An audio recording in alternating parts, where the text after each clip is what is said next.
Hello and welcome to this episode of Ask Paul Kirtley, and here we're going to talk about collaborations with other bushcrafters. Is there a place for larger knives and parangs, alternatives to square lashings, and good materials for firesteels, ferro rods?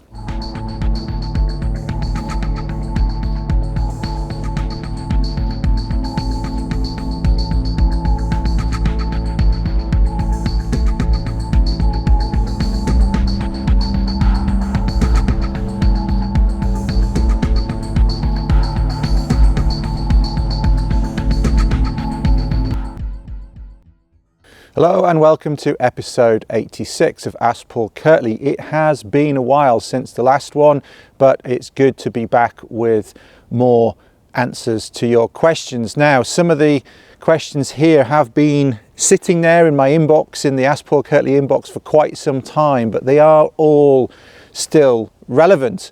And I think that's one of the things I've always tried to do with this series, is try and include questions that are relevant to people regardless of whether they're watching them the week after the session comes out or whether it's 5 years after the session comes out. I think, we're in a subject matter where the timeless elements are always the most fundamental, they're always the most foundational, and if we can include some of that in these sessions, then that's great, and then people can watch through these and listen through these in whichever order they want and also whenever they want, and I hope that they're still useful. So even though if you pose these questions, I appreciate they've been sitting there for quite some time, but I haven't recorded one of these for a while. But enough of that, I am back with these. A lot of people have asked for me to bring them back more regularly, and I will be doing that, as well as doing more on my YouTube channel in general.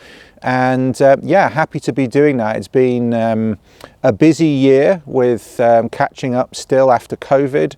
A lot of the international trips that we couldn't do during COVID, I've caught up with this year. A winter trip in Canada that we do in conjunction with Lure of the North. That's a fantastic program that we're continuing to offer. We're doing that again in the beginning of 2024. We've done canoe trips, we've done a Miss and Ivy trip late in 2022.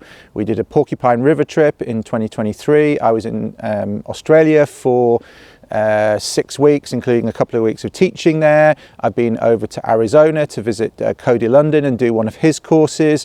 And there's a lot of things that would have been spaced out over a number of years that all have had to be caught up with because of the travel restrictions which occurred during 2020, 2021, and even into 2022. When we ran the Global Bushcraft Symposium, which I co-chaired in July 2022, we were only really just coming out of all the travel restrictions then. And so, we've had a busy time catching up with that, all the international travel, the international trips, both for our customers as well as myself. And then just catching up with courses. We've run a good number of courses in the UK this year. And now that we are into early November, when I'm recording this, lovely fall woodland colours here now, I'm able to sit down and catch up with some of the Ask Paul Kirtleys finally. I've also got some other good stuff coming, podcasts. So the Paul Kirtley podcast, I've got some interviews recorded for that. People have been asking where that's gone. I've been working on that. I now just need to edit those and get them out.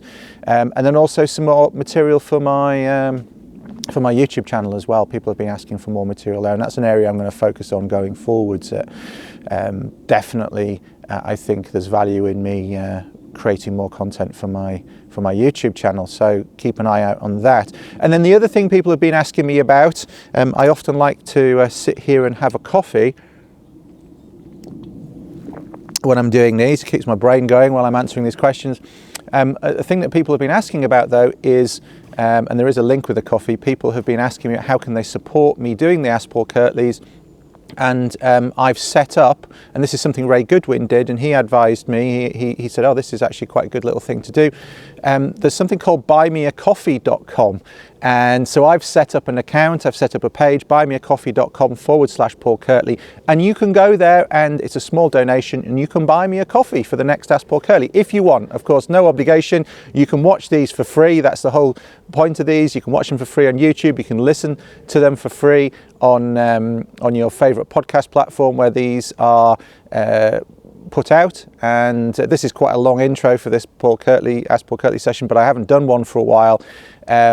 So yeah, just a reminder, it's on most of the main podcast platforms that I'm aware of, but if there are other podcast platforms, because there's a proliferation of, there's an podcast app that you have on your phone that you like to bring all your podcasts into, and Ask Paul Kirtley is not available there, if that's how you'd like to listen to it, send me an email. You can send me an email, paul@paulkirtley.co.uk or paul@frontierbushcraft.com. Either of those will get to me. And then I've had some trouble with the paulkirtley.co.uk one in recent weeks. So the paul@frontierbushcraft.com one might be the more reliable one right now, if you're listening to this at the time I've put it out. But yeah, if you've got any suggestions as to where you would like to see the podcast being distributed, let me know. All right, let's get the questions going. And I remind you at the end of how you can ask questions for this. All right, so collaborations with other bushcrafters. And this is via the SpeakPipe voice message service that someone's left a message. Let's have a listen to that. Hi Paul, my name is Sam Guthrie. I live in the Tweed Valley off the Scottish borders. Can I take a minute just to first thank you for all the time and the energy that you put into providing the content that you do, particularly given that so much of it is free of charge. The vast majority of it is free of charge, and in this day and age when everything costs something, that's quite staggering. So thank you for that. My question is around collaboration with other bushcraft instructors. I feel like I got a lot from your videos with Mike from TA Outdoors, and I wonder if you have considered teaming up with Mike from MCQ Bushcraft, who yourself and him are my favourite bushcraft instructors, and you both have a bit of a different flavour, and I feel like there's much to be gained from those kind of collaborations, and I think the community would likely agree with that. So yeah, just wonder if you considered that and whether we might see some content in the future. Many thanks. Okay, good question there from Sam. Thank you, Sam. And as I say, that question has been sat there for a while. Regardless of that though, you may or may not be aware that Mike McQuilton behind MCQ Bushcraft moved to Sweden quite a few years ago, and when he did, he really stopped putting out a lot of MCQ Bushcraft content, even when he first moved there. And then since he's been there, he's really changed direction with his content creation. He's gone more into making content for a different channel altogether, which is around his adventures with his fantastic four-wheel drive vehicle and his vehicle-based expeditions and camping that he's been doing.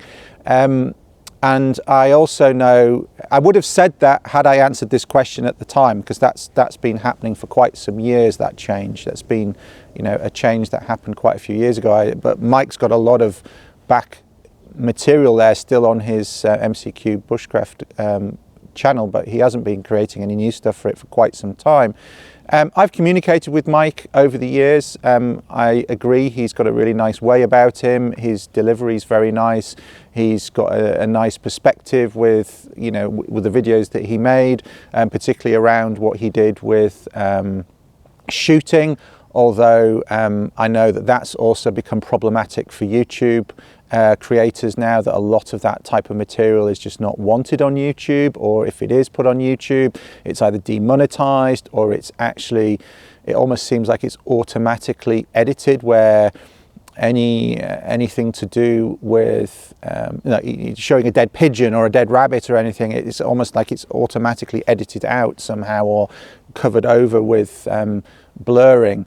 I don't know if that's an AI thing that YouTube has put in place or whether it's done manually. I honestly don't know, but I do know generally that YouTube doesn't like content around shooting, hunting, those type of things. It's one of the reasons why I've never done anything about trapping or snaring or animal prep on my channel.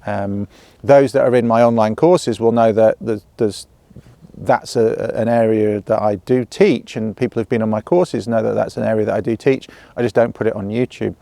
But that was one of the things I liked about Mike's content as well, actually, was the fact that he was out there doing things for real. He was combining his love of country sports, rough shooting and all of those sorts of things with the bushcraft, and that was always very nice to see. I know he enjoys his fishing, and I'm not trying to speak for Mike here, but I know he enjoys his fishing in Sweden. I follow him still on things like Instagram, and I know he gets out and does that type of thing. So yeah, I mean, I guess there would still be potential for collaboration there in the context of what he's doing now. But I think he has definitely moved on from doing the MCQ bushcraft content, and I know that he's actually said that. He did an update not that long ago saying that for a number of reasons, including personal reasons, and you can go to Mike's channel and see that, he's moved on from doing the MCQ bushcraft content. So yeah, there might be the possibility of collaborating with the type of content he's making now. I don't know. But that would be maybe quite nice to do. But regardless of that, the more general question is, yeah, when I collaborated with Mike from TA Outdoors, that always had very good reactions from people. The first video that we did in particular was very popular, where we did a whole range of different skills, and Mike and I wanted to cram as much as possible into a session of an hour and a half, whatever that video ended up being, that we recorded over the course of a couple of days, I think, with an overnighter. And then we did another overnighter actually just here on this spot where I am now. We did that early in the year, where we did some cooking and some more campcraft, etc., and that was also quite popular. And yeah, I mean, I can make that type of content myself in terms of the technical content, but it's always fun to be with someone else, share skills with other people, share ideas with other people, for both people to contribute into the channel. And also for me, Mike from TA Outdoors in particular has got a very large channel now. When I first knew him, he had 80,000 subscribers. He's got millions of subscribers now. He's got a fantastic work ethic, and he's put a lot of effort into his channel, a wide variety of content, really imaginative and very interesting content he makes. I have to be honest, a lot of the type of stuff that he does, I wouldn't necessarily want to be making. The forts and some of the World War II stuff and that, it's all very interesting to watch, but that's not my kind of wheelhouse. I'll stick to the bushcraft and survival and wilderness living skills, because that's what I'm professionally involved in.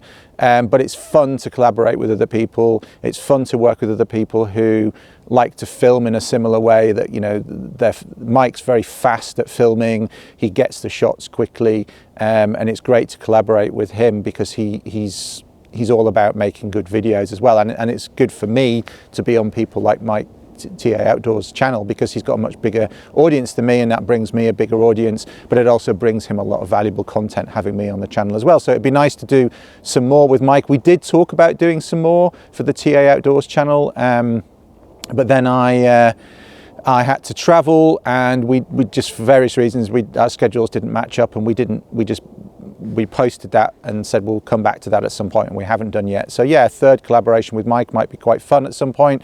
And then there are other people that might be quite good to collaborate with, I guess, over time. If it was mutually beneficial. It's always good to do those things. I think people like seeing different people meet up and get together and share skills and different perspectives, and yeah, I'm open to doing that. So yeah, hopefully that answers your question, both specifically about MCQ as well as more generally about collaborations. I'm certainly open to it, and also open to, like, there's some people that work with me that I'm hoping to work with me on the courses, who've worked with me for years, who I would also like to include a bit more in some of the videos that I make. It's just more fun for people to watch, I think. Right, next one. Is there a place for larger knives and parangs? And again, this is a speak pipe voicemail question. Hello, Paul. I was just wondering your views on larger knives other than the bushcraft knife. I do have a Ben offered 7-inch parang, beautiful knife, and I also have a 10-inch tops machete. They both have their purposes, but I can't really get to grips with the shape of the parang. And is there a need for a larger knife, such as the parang or the machete, along with an axe? Thank you very much. Bye-bye. Cool, that was from Neil. Okay, Neil, there's a few questions wrapped up in there. The first word I'll say is context. Context matters. You sound like you're in Northern Ireland, and Ireland's got a similar climate to the UK. So that's the British Isles in general has got this climate that's like a Western Atlantic climate. And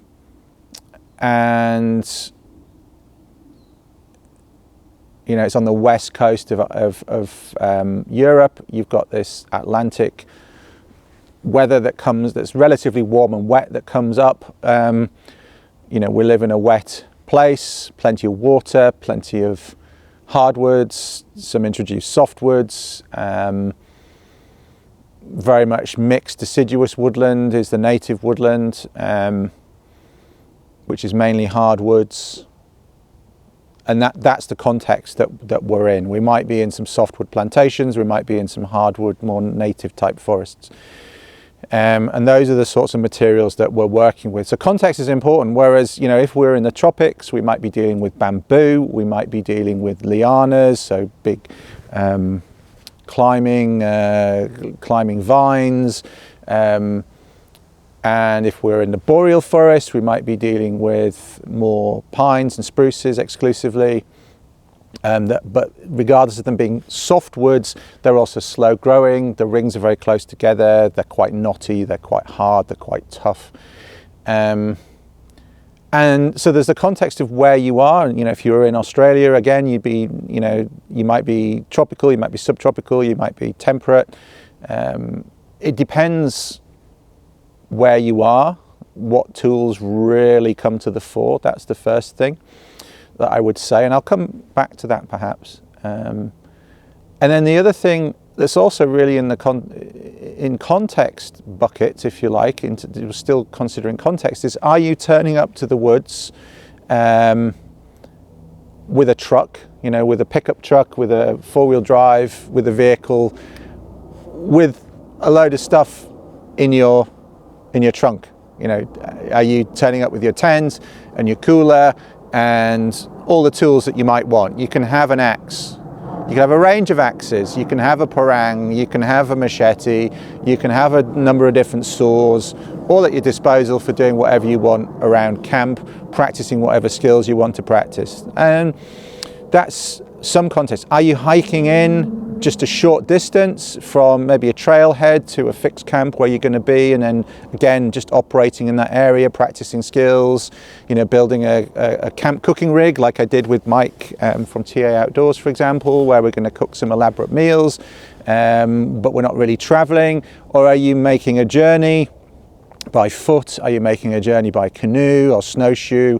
What resources do you need then on that journey? Do you need primarily to be processing firewood? Do you need to be creating some sort of structures for camp? Do you need to be clearing the trail?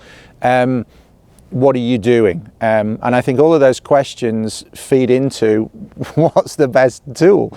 And also, you're going to have to make some compromises. If you are traveling under your own steam, you've always got to compromise. You can't have everything that you might possibly ever want or need on a self-propelled journey. You've got to slim things down. You've got to make selections, and you've got to consider the primary purpose of a tool or a mode of transport or whatever it is, and then optimize for that, and then work around other things and do the best you can with what you've got. So you're not going to hike with an axe, a machete, a knife, a saw, a large saw in your backpack along with a week's worth of food. It's just too much weight. It's unnecessary. You're going to choose something that's suitable and relevant to what you're doing. And that's part of why I think when you look at all the range of tools just in isolation, it's confusing, because there are different tools that at least overlap with what their capabilities are. And then it's a question of, okay, well, I don't really know what the best one for me is. And I think context is a really good way of framing it. It's like, okay, what am I aiming to do? And then the other thing I will say as well is that you need to spend time with particular tools to really get to know them and really make them your own, and to be able to understand the limitations, but also the pluses and how you can use things in an optimal way. And so, you know, if you're not getting on with a tool particularly well, maybe the job that you're trying to make it to employ it for, it's just too difficult. Like, so for example, you know, there's a medium-sized birch tree just off shot there, and if I was to try and take that down with my mower, I'd have a really hard time doing that, because it's just beyond the scope of what that tool's capable of, really. You know, whereas if I had an axe, if I had a small forest axe, it would take me, you know, minutes to take that tree down. Not that I want to take that tree down, it's very nice and I'm very happy for it to be there, but the point is that there are some limitations to certain tools. Could I take it down with a machete? Yes, I could. It'd be a bit harder work than with a small forest axe, because it doesn't have as much weight behind it. But I could take it down with a machete. I'd have a hard time doing it with my knife. Now, if I was in the boreal forest, and I know I've said this before and I've written this before, if I was in the boreal forest, I'd probably want a slightly bigger axe, particularly if I'm there in the winter. You know, I want a 3/4 length axe. It would be my ideal, preferably something with a slightly heavier head than a small forest axe as well. So a longer handle, heavier head, and that's going to allow me to process the firewood that I need, whether it's for an outdoor long log fire or whether it's for processing firewood for my stove. Also, if I'm cutting wood for my stove, I'm going to want a saw for that as well, so I can cut things off square. I can split things down, you know, it's going to be the right length to go into my stove. I can split things down as well without it being awkward, and I can get everything stacked and to go into my stove. So I'm thinking about what I need to do. You know, if I was just creating long log fires outdoors, I could do that with just an axe. I can section big sections of log. I can chop the tree down. I can limit. I can section it. I can do all of that with an axe.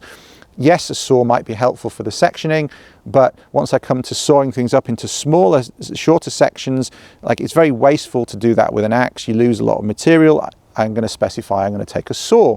So a saw and an axe for that job. If I'm in a tropical environment, then an axe is, if I'm taking large timber down, an axe is still going to be very useful. If you look at, you know, the history of forestry and, you know, and timber production from tropical areas, before chainsaws, it was done with axes, and, you know, the axe is the tool for doing that. But if I'm just operating in a tropical jungle environment and I'm dealing with bamboo and lianas and that type of thing, splitting firewood down, batoning, then a machete or parang is excellent for that. That's going to be my primary tool, and that's going to be more useful than an axe. Could I also operate with an axe? Yes, I could, an axe and a knife, but a larger knife like a machete or a parang or a galok or whatever you want to term it, they're all slightly different but similar. You know, a longer, larger knife, then yeah, absolutely.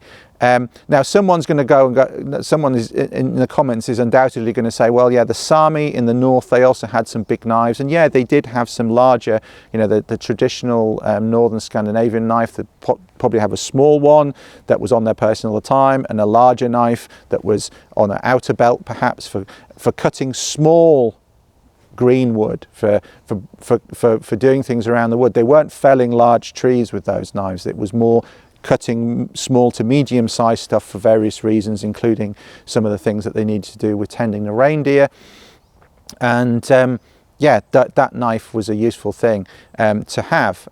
So you'll often pair up a larger knife with a smaller knife, and you'll see that with machetes and parangs. You'll see often they have a small knife even in the sheath, like a small, you know, with a parang. You'll often see there's a little knife with a long handle in there.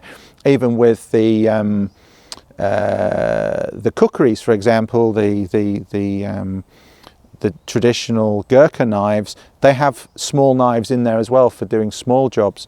So a smaller knife even something the size of a pocket knife and a larger knife is a good combination.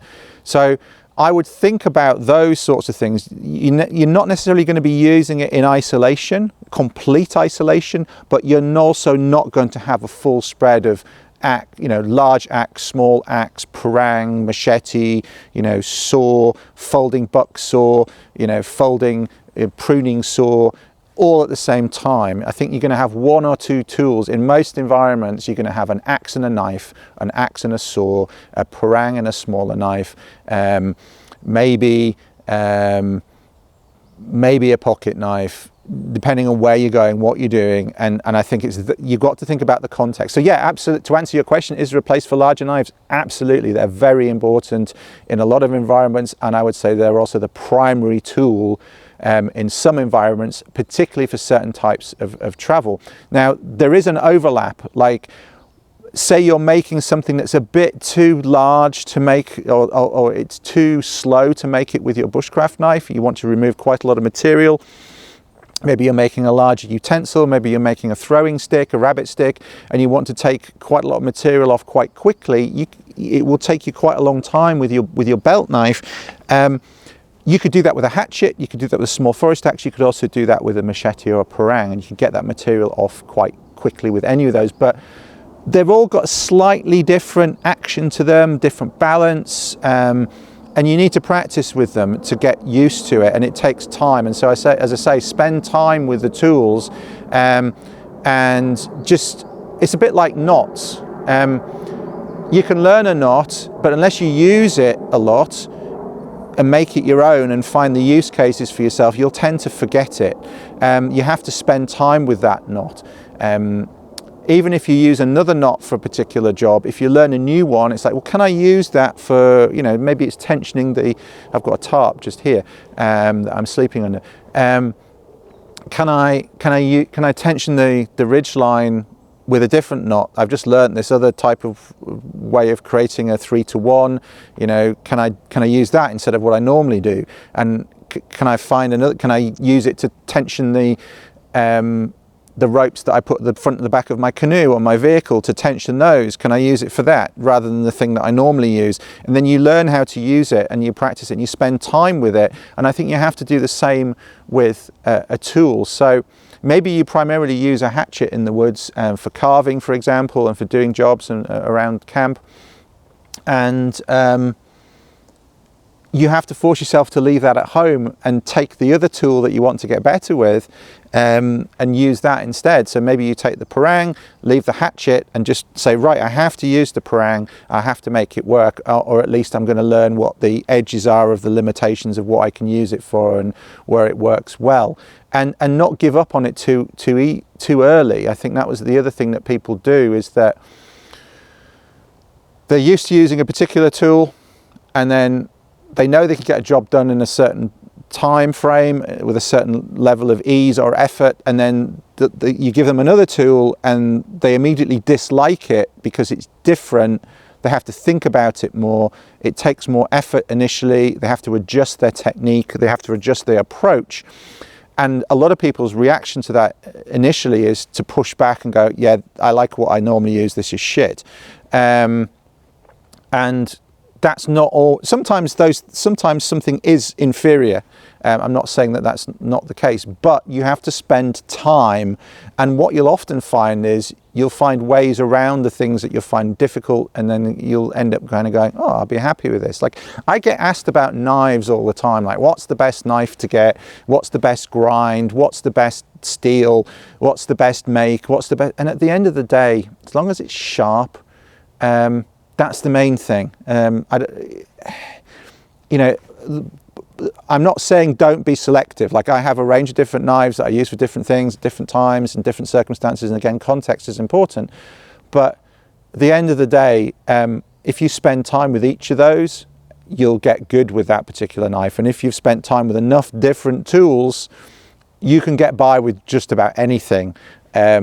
Even if it's suboptimal. And I think that's one of the things that's important. So yes, there is place, to answer your question. I went on about this a little bit longer than I thought I might, but yes, there's place for larger tools. I think you need to think about the context of the environment you're in. I think you need to think about the context of what you want to do in that environment, what do you want to achieve. And then I also think you need to think about what's the cost in terms of energy of getting the tools to where you want to be. It's very different driving up to the woods with a boot full of tools to a fixed camp than having to do a wilderness journey in a canoe where you're portaging everything over rough ground every time it comes out of your boat, or hiking through an environment where everything's on your back apart from when you're in camp. You have to really think about what you need, and can you get away with just that tool rather than a range of tools, which is the one to take for that particular environment. And then I think that then starts to really inform your choices. And it's like people say to me, what's the best sleeping bag? Where are you going? When are you going? How are you traveling? What are you sleeping in? Are you sleeping in a tent, a hammock, a tarp? Are you sleeping in a snow shelter? Are you sleeping in a heated tent? Are you traveling by canoe? Does it need to be packed down to a certain size? Does it need to be below a certain weight? There's a lot of parameters, and it's the same with cutting tools. Good question though. Hopefully that's useful to you and other people. Okay, next question. Hey Paul, this is Ryan from Northern California. Hey, just wanted to start by saying I really appreciate the shows. They really help me unwind before bed and build knowledge at the same time. So thanks for doing them. My question today is about square lashings. So the traditional square lash to join two pieces of wood at 90-degree angles seems a little overkill for non-structural projects. For example, making a rake where the tines of the rake connect to a crossbar for support, or a coat hanger with an upside-down hook stick that hangs over a line or a branch. And then lashed to that stick is another stick that holds your jacket sleeves that you actually put your jacket onto. Can you suggest an alternative knot or lashing to the square lash that is faster and uses less cordage? Thanks so much. Cool. I like that question, Ryan. It's a practical question, skills-based question.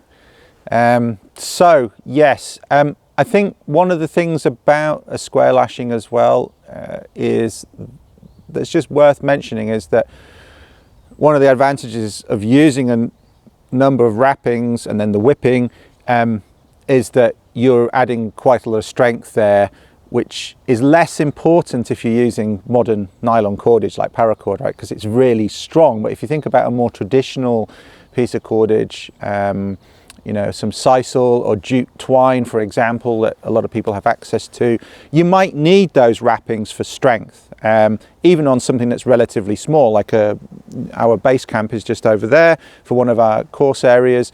There's nothing set up at the moment, but one of the things we do leave set up is just some frameworks in which we can put wash bowls, plastic wash bowls, and people can wash their hands, they can wash the dishes. There's a number of different stations, and that's all just made out of green wood, normally about thumb thickness for most of the racking, and some of it's a bit bigger. And that's all lashed together with either jute or sisal, which is all, you know, biodegradable. It's all natural cordage. It's purchased on a reel, of course, but some of those lashings need quite a few wrappings so that you've got a number of lengths of that effectively, because the jute in particular isn't that strong once you start loading it with things. So that's just one thing to remember about a square lashing is if the cordage isn't super strong, you're putting 3 or 4 times around something, you're going to increase the strength that way. But yeah, absolutely, if we're using something that doesn't need that strength, or if we are, as you say, it's not particularly structural, or we just don't want to use that much cordage, what else can we do? Well, a great option is to use, if you're using something like paracord, which does have a lot of inherent strength, even if it is structural, you can get away with not using very much of it. A square lashing for a lot of jobs with paracord is just overkill, even structural jobs. And so something to consider is a jam knot. that was popularized a lot by Morse Kahansky, but it's used a lot in things like the Roycraft pack frame, Roycraft ski shoes, and one of the great things about using the jam knot is that you can get a lot of strength with not very much cordage, and so you can be very economical with your cordage, and it doesn't require lots and lots of wrappings to create a binding. And you can basically, if you do have a square, you can put one jam knot on one diagonal and then put another jam knot on the other diagonal to create a really good strong square lashing effectively that way, with only a fraction of the amount of cordage used as you might use on a square lashing. And it's got less bulk, because that's another consideration with a square lashing. Sometimes it's just too bulky, gets in the way, particularly if you think about something like a Roycraft ski shoe. You don't want all that bulk where you're strapping on the foot pieces onto the main sections of the ski shoe, or the snowshoe, however you want to term it. Those foot plates that go across, you don't want a big load of cordage under your feet. You want something that's very, very low profile. So again, the jam knot works well for that. So jam knot works really, really well. And that's just a bunch of stacked overhand knots. It's easy to tie, it's quick to tie, and works very, very well. And it doesn't come undone. So that's one. And then the other one that you might want to consider, particularly for things like you mentioned, the rake, where again, you don't want to use a lot of cordage, and maybe you don't even need something like a jam knot with two jam knots, one way, one the other. There's a knot called a Tramson knot, Tramson, and that is related to the constrictor knot. And it basically, you get two loops that go around one cross piece, and the rest basically sits on the other one, and it holds it all together in a square way. I think originally that might have been, I'm trying to remember if it was this knot, invented for making improvised kites. You know, if you're making a kite for flying, that cross piece in the middle, I think that might be where it kind of came to the fore. I might be wrong there, but regardless, look it up, Tramson knot. It's really handy. It's akin to a constrictor. If you understand how a constrictor knot works, then you'll understand how that works as well. And that's another good one for those type of jobs. And you don't necessarily need to get with either of those knots, the jam knot or the Tramson knot, you don't need to have access to the end of the sticks. So you can, put the lashing wherever you want within a structure without having to get loops over the end of the stick as well, which is also a very useful consideration. So yeah, those are my two suggestions. Those are two that I would use in those sorts of circumstances that you're asking about. Cool. Okay, this is what I need to read. My eyes are adjusting. Good materials for Firesteels. And this is from Boo Bindika. And this is from quite a while ago. I remember she used to ask a lot of questions back in the day. So hi Paul. You recently spoke about various brands of Firesteels and why some may be better than others. Can you say something about good materials in a Firesteel and what materials would not be conducive to great sparks? Thanks, Caroline. Well, yes and no is the short answer to that question, Caroline. Because I don't make the Firesteels, the ferro rods. I don't know exactly what's in them, and the manufacturers are a bit cagey about their exact formulation of what's in there. They don't put it on the website or the packet and say this has got 80% iron, 10% this. They just don't do that, so it's hard. I mean, you can know broadly what's in any of those ferro rods because you can Google ferrocerium rod, find the Wikipedia entry for ferrocerium and just have a look there.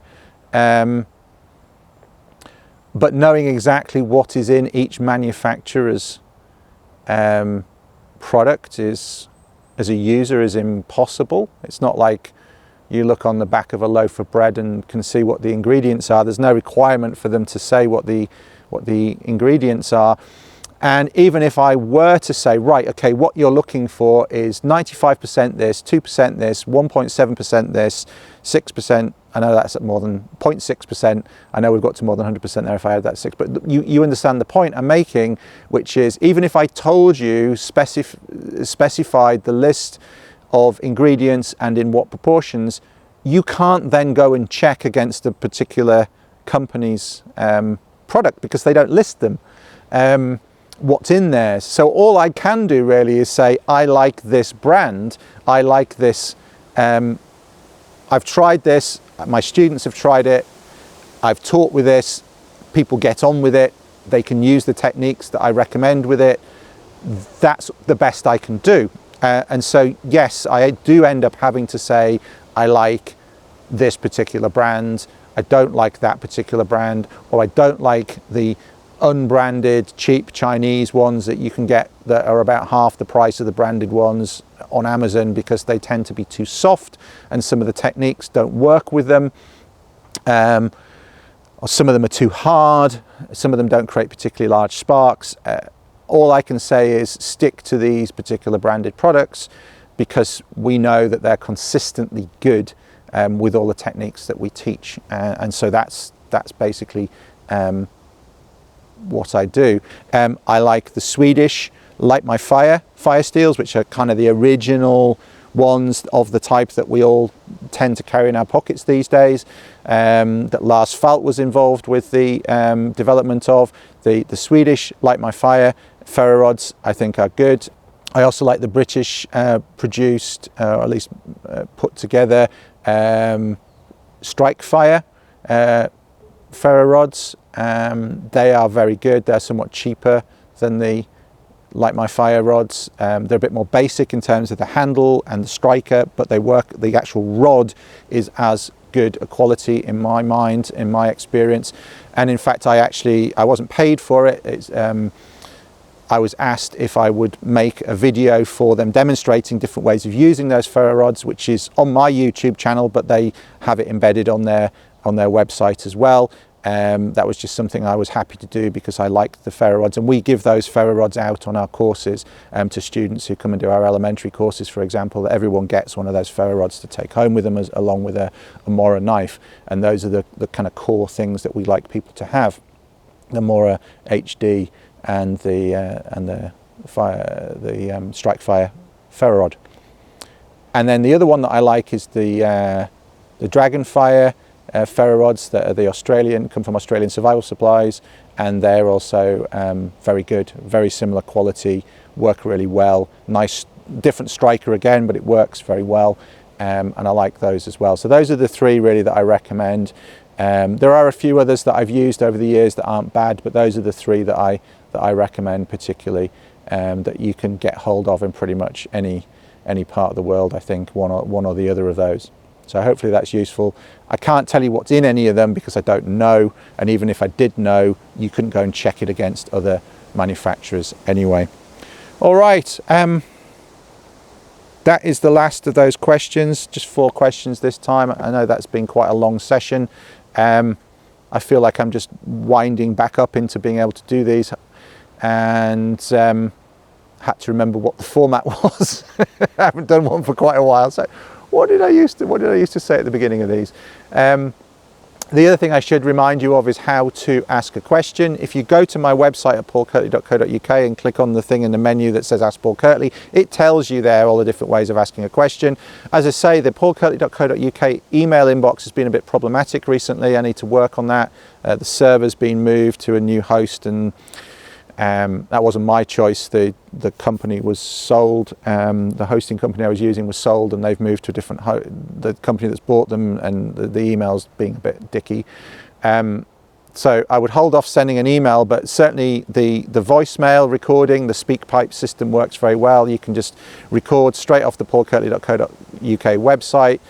That will record a message like the ones that you've heard on this. That's a really nice way of doing it, and other people get to hear your question as well without me droning on reading it. You get to hear a different voice, which is nice. Different people, different parts of the world. I always enjoy hearing where people are from, different accents, different parts of the world. It's always fun. And that's a really good way Twitter still works, as random as Twitter is becoming these days. It still works.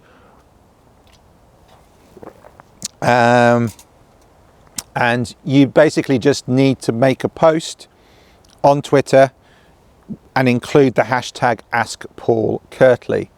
You need to spell my name correctly. Other than that, it's not difficult. Ask Paul Kirtley, hashtag #AskPaulKirtley, and then I search on that hashtag, and anybody who's posted with that hashtag, they turn up. So like that last one, for example, was an Ask Paul Kirtley hashtag on Twitter. The same also works on Instagram. Not a reel, just a post where you can put a hashtag in there. So if you do, and it needs to be a public post. If you've got a private Instagram account that other people that aren't already connected with you can't see, then it won't show up in a search. But if I search on hashtag Ask Paul Kirtley on Instagram, anybody who's done a public post with a question, I will see that and I can include that in the Ask Paul Kirtley sessions. And the advantage of Instagram, of course, is you can include a picture with that as well if you want. If visual information is also helpful with your question, that's a particularly useful way of asking the question. Or a video. You can, as long as it's a public post, you can, and I know they go to Reels now automatically, but it needs to be a post with the hashtag #AskPaulKirtley, and then I will find it, whether that's a photo, multiple photos, or a video. As long as it's posted into your feed and it's a public feed, I will see that. So just a bit of a long ending there, but just to remind you how to ask me a question, because I would like some more questions, because I would like to do more of these sessions going forwards. People seem to find them very valuable. Even now I'm asked on a regular basis, when am I doing more? Am I doing more? How can I ask questions, etc., etc. So here we are, episode 86 coming to an end. And don't forget, if you have enjoyed that, you can buy me a coffee for the next one, which is always very appreciated. And if you really want to get into the rabbit hole of all of my teachings, then if you can't make it to a course via frontierbushcraft.com, have a look at the online bushcraftcourses.com website for the courses there. The Tree and Plant ID Masterclass will be opening again in December 2023 into the beginning of 2024. That's a 12 module course that runs through the year. You've got lifetime access to that material, webinars, loads of material, very in-depth course for people that really want to get into the tree and plant ID, still focusing on species that are useful for bushcraft and survival though.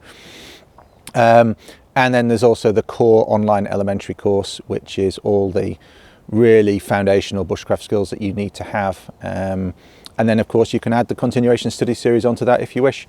And then there'll be a few other things coming out over time as well that you can keep an eye out for. Definitely subscribe to my emails at paulkirtley.co.uk, because anything new, I tend to tell those people about it in terms of new Ask Paul Kirtleys, new podcasts, new YouTube videos, as well as any new online courses that I might have coming out. And I have a few ideas that I would like to bring to fruition in the next 6 to 12 months. So yeah, lots going on. Now that we've got caught up with the turmoil of the last few years, I can move on and get back up and running with all of these things that I enjoy too. So thanks for your attention, thanks for listening, thanks for watching. Like, subscribe, buy me a coffee, all of those things, always appreciated, all of your support, and I will look forward to seeing you on another one of these before too long. It'll be very soon, in fact, and look out for that other video about the Firesteels as well. I think you'll find that interesting. All right, take care, and I'll see you on another one before too long. Take care, cheers.